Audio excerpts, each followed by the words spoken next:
ॐ भूर्भुवस्वः तत्सवितुर्वरेण्यं भर्गो देवस्य धीमहि धियो यो नः प्रचोदयात्।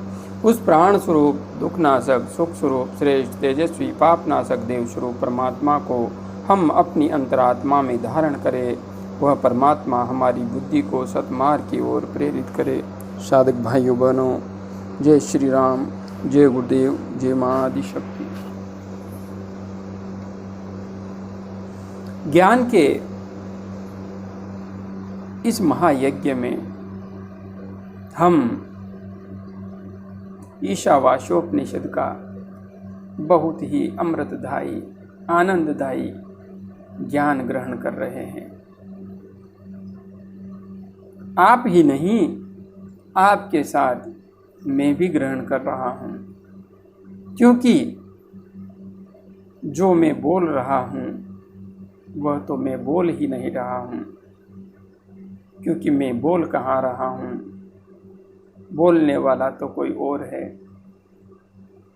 इसलिए जो निकल रहा है उसमें मेरा कुछ भी नहीं, वह तो माँ आदिशक्ति का है, परम पिता परमात्मा का है।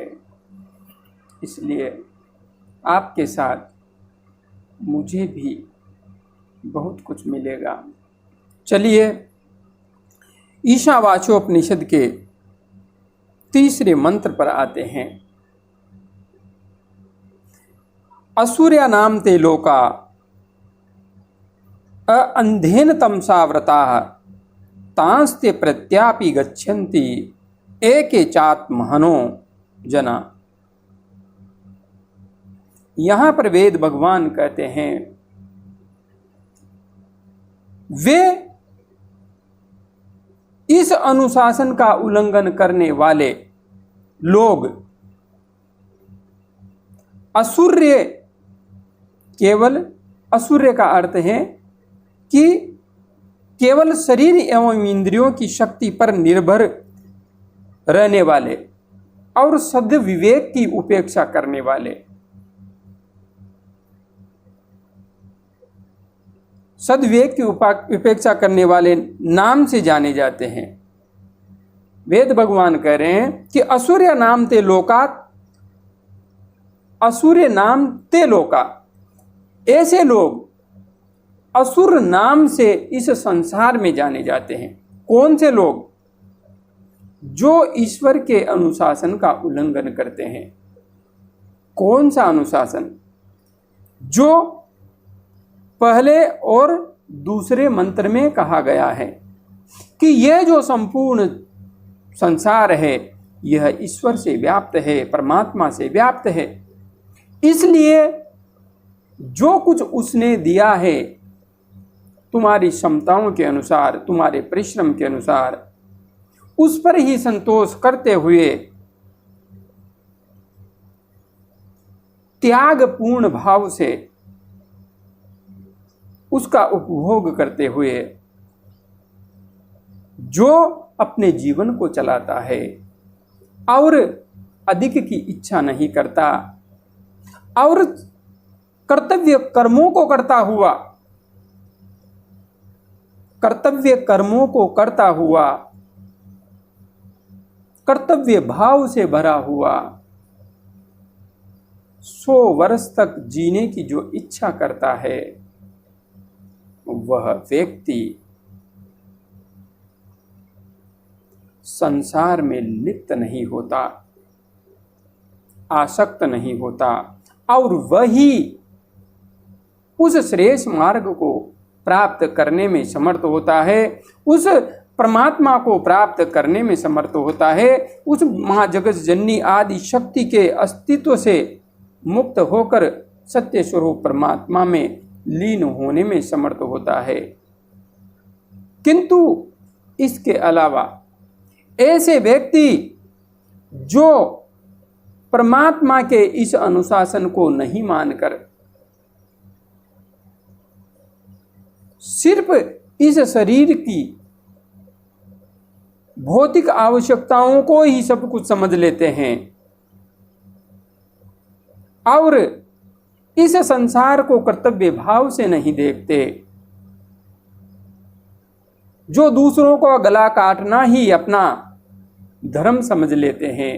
एन केन प्रकारेण उन्हें धन चाहिए, चाहे झूठ बोलना पड़े, चाहे किसी की हत्या करनी पड़े, चाहे कुछ भी करना पड़े, किंतु उन्हें धन चाहिए। आज लाखों हैं, कल करोड़ों चाहिए। तो भगवान, वेद भगवान कह रहे हैं कि असुर्या नाम ते लोका, ऐसे लोग असुर नाम से जाने जाते हैं। असुर का अर्थ है जो सिर्फ इंद्रियों के वशीभूत, मन के वशीभूत हो करके उस परमात्मा के अनुशासन का उल्लंघन करते हैं। वे लोग, वे क्या होता है कि जीवन जीते हुए तो लोका अंधेन तमसावर्ता, जीवन जीते हुए तो वे अंधकार में घिरे ही रहते हैं। जीवन जीते हुए वे हमेशा अज्ञान के अंधकार में घिरे रहते हैं। उनके जीवन में ज्ञान का कोई प्रकाश नहीं होता है। तांस्ते प्रयत्यापि गच्छन्ति एके चात्मनो हना जना। ये लोग जब इस संसार से जाते हैं, इस संसार से जाने के बाद भी जिस प्रकार से जीवन भर वे अज्ञान के अंधकार से घिरे रहे थे, पाप कर्मों में लिप्त रहे थे, उनके मन मस्तिष्क में सिर्फ अंधकार ही अंधकार था, प्रकाश का एक अंश नहीं था। तो मरने के बाद भी वे वैसे ही अंधकार युक्त लोकों को प्राप्त करते हैं, अर्थात प्रेत आदि योनियों में जाकर के विचरण करते हैं, भटकते रहते हैं। इसलिए भगवान ने कहा है कि वे क्या है, आत्महनो जना। वे कौन हैं?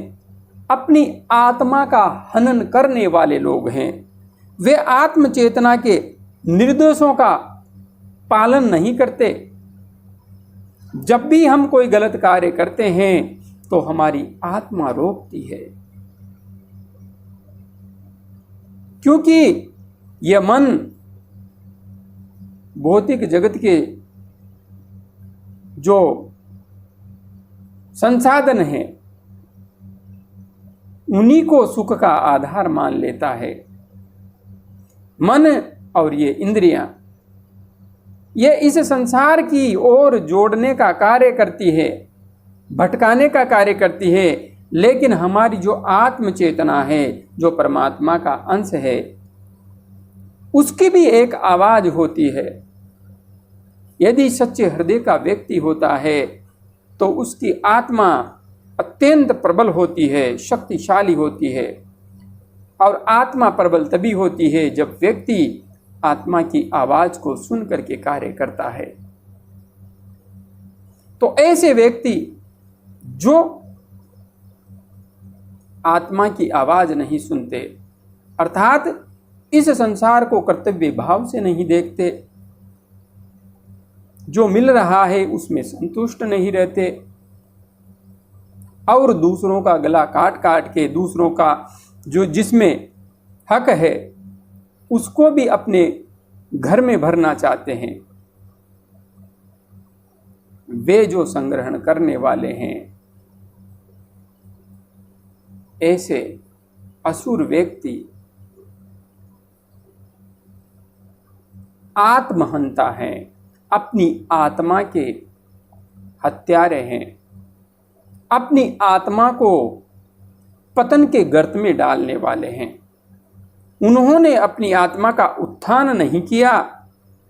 ये जो अमूल्य मानव देह परमात्मा ने उसको दी थी और इस देह को प्राप्त करके वह अपनी आत्मा का कल्याण कर सकता था।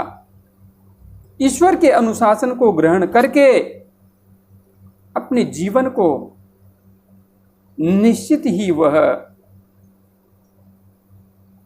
मोक्ष मार्ग की ओर लेकर जा सकता था, कल्याण के मार्ग की ओर लेकर जा सकता था, श्रेय मार्ग की ओर लेकर जा सकता था, किंतु उसने ऐसा नहीं किया।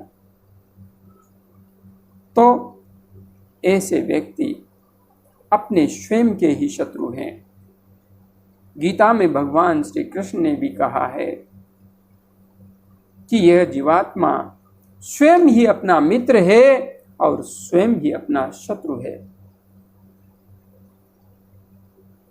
हम दूसरों का अपना मित्र और दूसरों को अपना शत्रु समझ लेते हैं, किंतु सत्य तो यह है, ये मित्र और शत्रु हमारे ही कर्मों का प्रतिफल होते हैं। कहीं न कहीं कुछ न कुछ कारण, कुछ न कुछ परिणाम, इस जन्म का न सही, पिछले जन्म का सही, लेकिन कुछ होता है जिसकी वजह से कोई हमारा मित्र बन जाता है और कोई हमारा शत्रु बन जाता है, और इसके पीछे सिर्फ और सिर्फ हमारे कर्म जिम्मेदार होते हैं।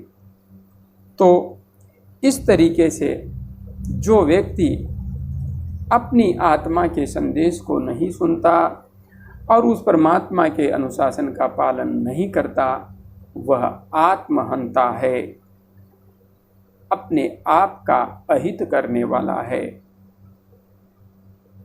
और ऐसा व्यक्ति जीवन भर तो अज्ञान के अंधकार में आवृत रहता ही है। वह चाहे धन दौलत से संपन्न दिखाई दे, किंतु ऐसे व्यक्ति मरने के बाद, जीवन त्यागने के बाद उसी अज्ञानता को साथ लेकर जाते हैं, उसी अंधकार को साथ लेकर जाते हैं और प्रेत योनियों में जाकर के भटकते रहते हैं। ऐसा वेद भगवान का मत है। जय गुरुदेव, जय मां आदि शक्ति।